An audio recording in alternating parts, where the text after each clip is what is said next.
Yeah, this is going to be good. We got two potential ways it's going to work for us. From Tsaritsyn to Astrakhan, there we go. On the border of the Caspian Sea was a short distance, but the train managed to make a great deal of work out of it, hovering its way along the banks of the Volga. Converse. Oh, I'm at your service, Monsieur Fogg. Is there something the matter? Did you discover anything in the paper about Astrakhan? Astrakhan. I know that you can get to Ekaterinburg from Astrakhan aboard the freight train. Yay! That's exactly what I wanted. Okay, how's our money doing? We are very well funded indeed. You have made some excellent decisions. Baku. What do you know about Baku? You might be interested that the merchants in Kreta will pay fantastic amounts for jars of crude oil from Baku. Very good. So that is exactly what we want. Because I want to take the Siberian. That was my original plan. So we don't need to waste any time looking for a route. I was getting itchy feet from our sluggish speed. I found a train guard to ask about our destination. I asked the bartender about journeys from Astrakhan. I stayed with Monsieur Fogg for the morning. I found a train guard to ask about our destination, but he shrugged. Filled with all sorts of people, he declared, his expression turning sour. Not truly Russian at all. We arrived in the mid-afternoon and went to explore this new town. Alright. Let's see what we get here. Alright, so we got some possessions that will be easily sold here. Southern Hemisphere timetable. Interesting. So that's not going to really help us as much here, but... the frequent flyer set. I'm going to go ahead and sell the Ottoman Railways because I'm going back north, so I don't need that anymore. I'm going to get the neck cushion just because it intrigues me. And the shaving kit and the railway cap.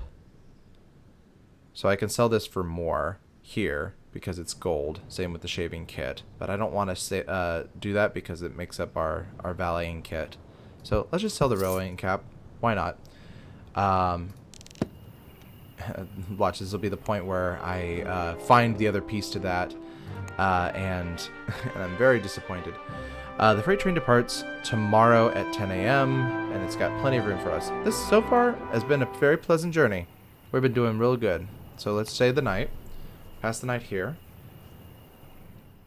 We're not even 1/3 of the way through the journey. We're 1/4 of the way through the journey even. The city of Astrakhan sits on the tiptoe of the Russian Bear, where the Volga River empties into the Caspian Sea. I went to investigate the river, wondering what transport across the water might be found, but took one step too far and sank down to my knees in thick black river mud. I tried to jump back, but of course bending my knees to perform the leap merely stuck me further in. The mud made an ominous sucking noise, the sound of a hungry monster slurping up its prey. There was nothing else for it. I lay down, reasoning that by spreading my body weight, I would reduce the depth to which I might sink, and so there I lay like a water boatman on the surface of a pond covered in thick mud. I crawled back to shore, though crawled makes it sound far more dignified than it was at last. Alas. Escape, but it left my jacket ruined, blackened, with more mud down my trousers and legs. I looked as though I had lain down in the path of a newfangled tarmacadamine machine. I returned to Monsieur Fogg looking half dead. His expression, I believe, flickered a moment, but he said not a word, not then, and not even when Astrakhan was far behind us. Ooh, he doesn't think well of us. We show up in mud. Alright, let's depart. Embark. Let's do this. Cold climate sets, really been working well for us here. He's in good health. We've got plenty of money because I sold that book that was doubled our funds. While the rest of the world puts increasing faith in airships, the Russians seem determined to use railways. Perhaps they know something about air safety we do not. I suppose is more efficient for mass movements. Maybe they know something about air safety we do not. But of all the railways in the country, the one from Astrakhan to Ekaterinburg must be among the most impressive, tunneling through several hundred miles of mountains to reach its goal. It is an unflagging beast of a railway line, rattling tirelessly on through the dark places After looking out through the window for an hour or more, I began to fancy how I could see eyes and creatures moving in the dark. Perhaps the Russians were moving underground, or perhaps I was growing tired and fanciful. Let's converse. What is your wish, master? Passport too? Have you discovered anything in the times concerning Trans-Siberian? My uncle worked in Trans-Siberian just before the Trans-Siberian Express to Karmisaka suffered a fire. What have you learned about Astrakhan? The mud, they say, has healing properties. Oh gosh, he's throwing shade at us for our mud. Alright, do we have enough in the wallet? We are most wonderfully funded. You have made some excellent decisions. Yes, I have. We've done really good so far. Rock walls thundered past on either side. There seemed to be no end in the darkness. How fast do you suppose we are traveling? I asked my master. He nodded in reply. Fast enough. That was our conversation, just as bleak and desolate as the tunnel through which we ran. Relations to fog have strengthened slightly. He's a man of very little words. I was really hoping I'd get to talk to somebody else on this trip. Maybe we still will. Well, I'm going to see the news. Oil shortage. Ugh. We're going to be walking right into that. Oh, no. That was 2 towns ago. That was where I sold the book. The train erupted into sunlight sometime in the morning and joined, I think, the route of the Trans-Siberian Express for the final hours of its run into the town of Ekaterinburg. I pronounce it differently every single time. I spent what little time remained playing cards or attending further to my master. Let's play some cards. He's fine. Whatever. I played cards, blah, blah, blah. I played cards with the train guard, from whom I won the hefty sum of 400 pounds, enough that I felt rather guilty about it. And would have given him some back if he had allowed me to, though his pride prevented it. Our funds have gone up. Sweet. Alright. Let's check the market. A wide square with a well-regulated market and a chessboard of stalls. There's a pressure gauge. Or the engineer set. And of course that was, I think that was what the wrench was for. I'm just going to leave that be. I don't think I need that. Speaking of, is there anything else? I mean, we're still in the cold. I think we'll probably ditch this, the cold stuff, once we hit sort of very far East Asia. Gosh, we don't know, like, I bought this, but I don't know if we're going to get to fly at some point. We'll see. And rest and recuperation is still good, so we'll leave that be. Alright, so, plan. Wow, we're going to get all the way over here. Alright, so, we're going to go to Omsk. It's going to arrive Tuesday, and it departs in 2 days. Gosh. Well, I guess, hopefully, let's rest the night and then explore, and maybe there'll be some really cool things that we find. Let's go for that. His uncle worked here, so, I mean, like, maybe his uncle's here. We'll pass the night here. Ekaterinburg. Ekaterinburg was a grand city of the north, a hive of industrial activity. Freight trains and wagons rolled in and out at all hours, carrying all manner of steam this and electro loop that, heading east and west along Russia's great back. However, for our purposes, there was only one train. Given the city size, I cannot believe the Trans-Siberian was the only connection. So I determined to find something else to offer my master as an alternative. I'm not going to go for the waterfront. That's how I ended up in mud last time. Let's try a local coffee house. Why not? Thinking I would find travelers there. The locals treated me like a curious thing found on the bottom of a shoe, and I learned essentially nothing. Great! Let's try the open area in the southeast, which I reasoned might be an airfield. And it was. But a military one. Ooh. Can you give me one good reason why I should allow you to fly with us? What an impertinent line of questioning. We are going around the world, I declared. They were not sympathetic. I was marched out of the field at gunpoint. By now it was growing late, so I returned to Monsieur Fogg. My master had passed the hours sipping a single cup of tea, which was clear from the look on his face he had not enjoyed. Well, yeah, we left Europe, the land of tea. We're not going to get tea until we get to I mean, really, tea would be China or India, depending on the type of tea you're looking for. Let's see here. Let's explore, because we're... Let me just double check, because we're not... Departs tomorrow. So, we're going to... no, we're not gonna deal with you. We're gonna explore, then we're gonna sleep. What? It's giving me a new route back the way I came. I walked the streets a while, discovering the possibilities for how we might make progress. Okay, so let's try this. I rather think this departure should be altered. Negotiate. The price is rather steep. Let's see here.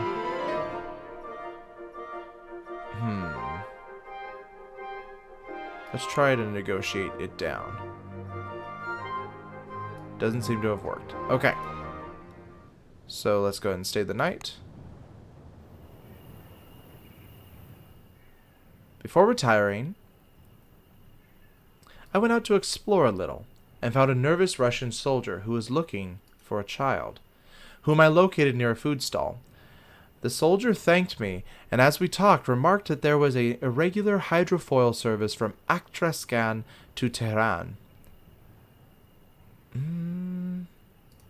I asked him how he knew, and he launched into a long and complicated story about his mother's aunt's sister-in-law. Sounds legitimate. A convoluted tale, the only grain of interest from which was the nugget that the only bank in Usuric had gone bankrupt. Yeah, I don't know if I trust that. And also, that's going the opposite direction of where I came. So, I think we're ready to go. So, let's travel. We're gonna have to buy for more space. Higher extra space. God, that's a lot more expensive.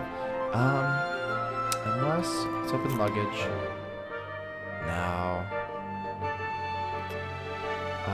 Let's close the luggage. Embark. Higher extra space. We're just gonna go for it. We're loaded. Come on. He's gonna lose a little bit because the cold climate only covers so much. And now we're on the second most Russian train I've ever seen. We joined the Trans-Siberian Express in the Urals.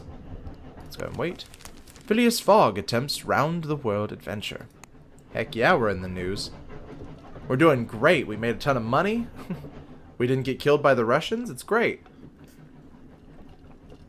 I settled Monsieur Fogg and went to explore the train. Ending up in a car filled with lively cavalry officers, eating smoked fish and playing music. One of them enjoined me to play his balaklia, a kind of triangular mandolin, which I accepted eagerly and strummed a few notes to familiarize myself with the unaccustomed instrument.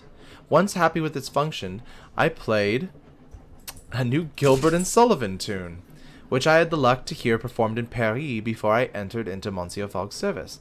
The officer struggled to keep up with the words, but upon a second repeat, nearly the entirety of the Ekstraterenberg station restaurant boomed out the chorus lines.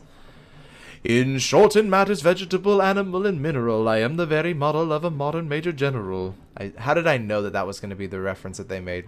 That's like the most known Gilbert and Sullivan tune.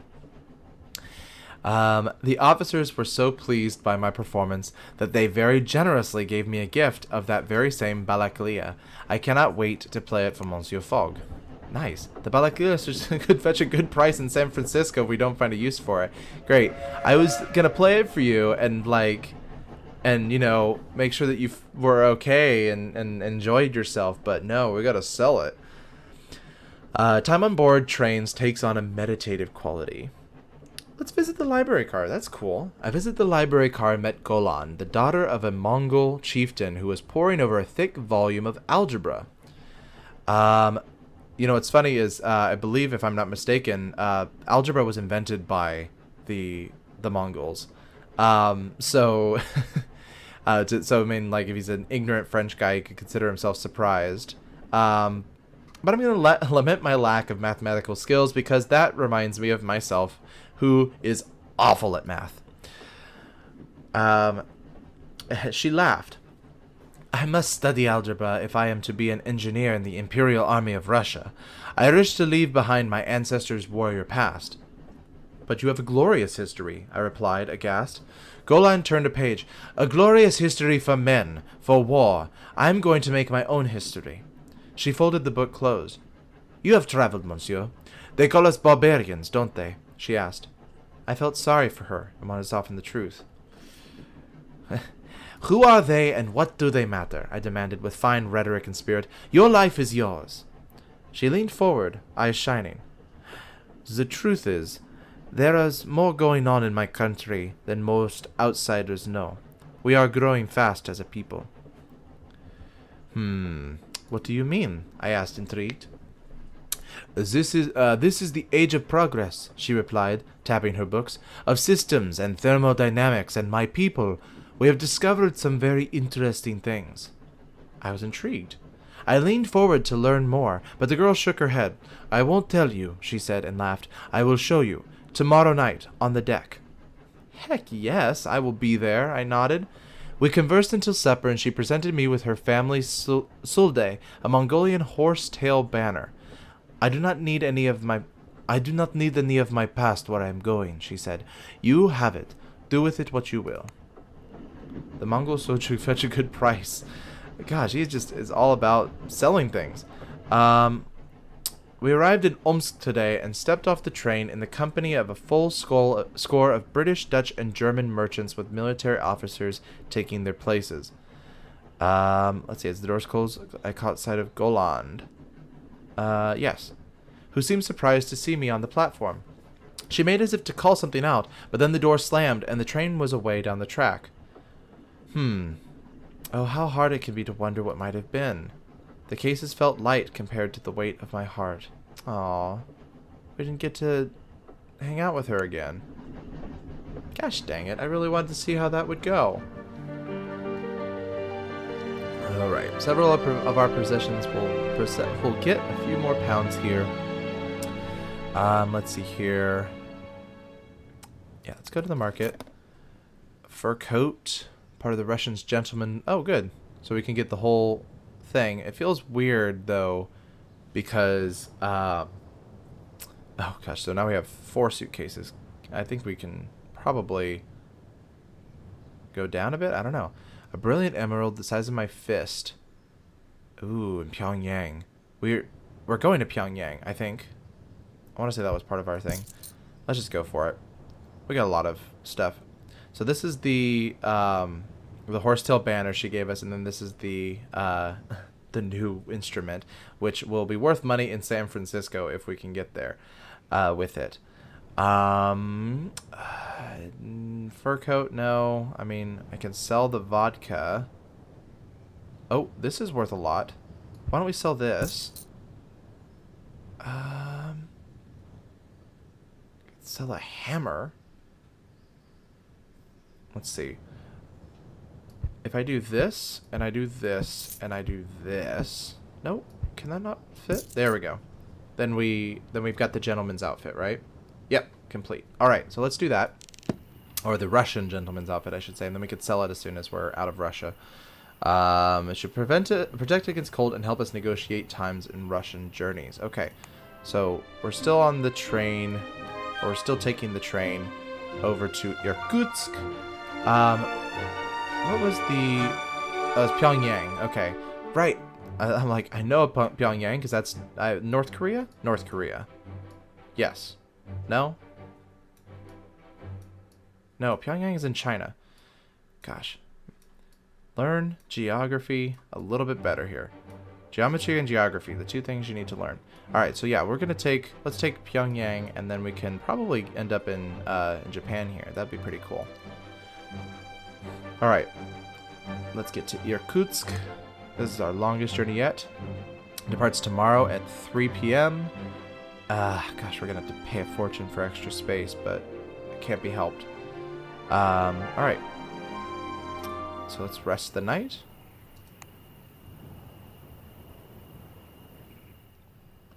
There is only one hotel on a large square across from a fine-looking residence.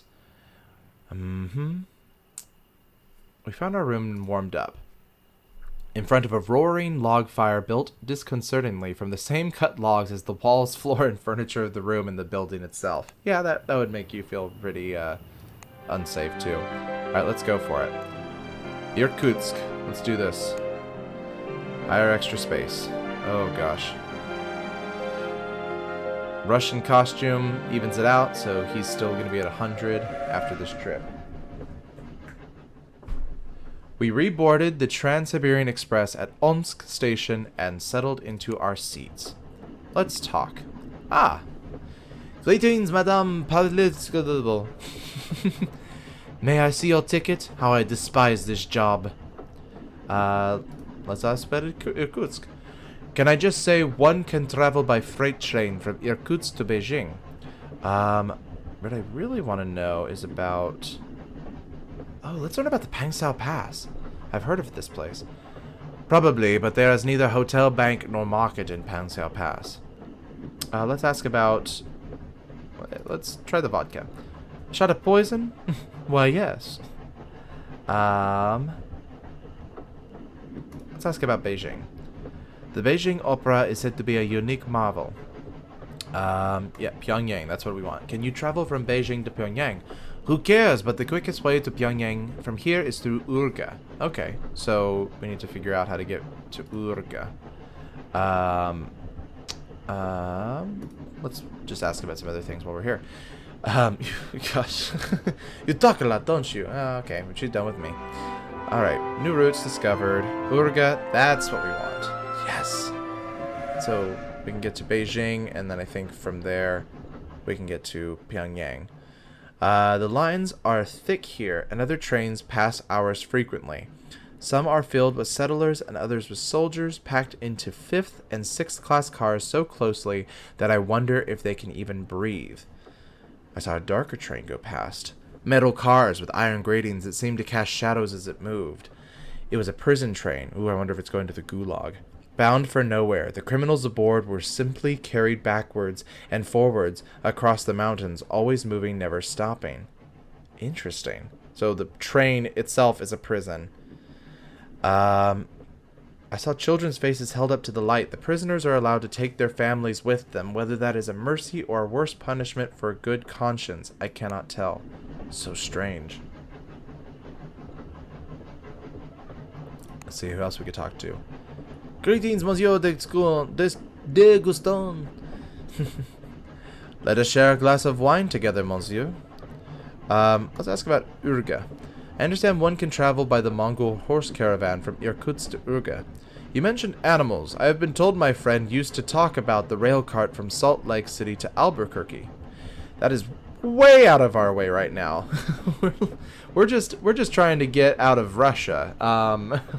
But I guess now we know a little bit about America too. Let's talk about Albuquerque. Why not? They say the fastest way to Albuquerque from here is through San Francisco. Let's ask about Las Vegas. Is there a route from Albuquerque to Las Vegas? I must go. It is late. He doesn't want to talk about Las Vegas. So, okay, we're starting to map out America here a little bit. We reached the magnificent Angara Valley that holds the mining camp of Irkutsk.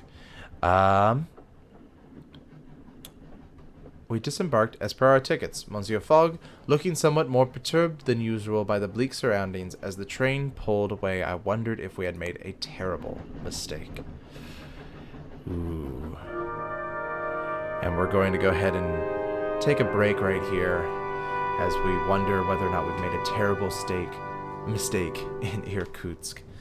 Alright, folks. I will see you in the next game. Until then, enjoy, and I hope that you have a great day.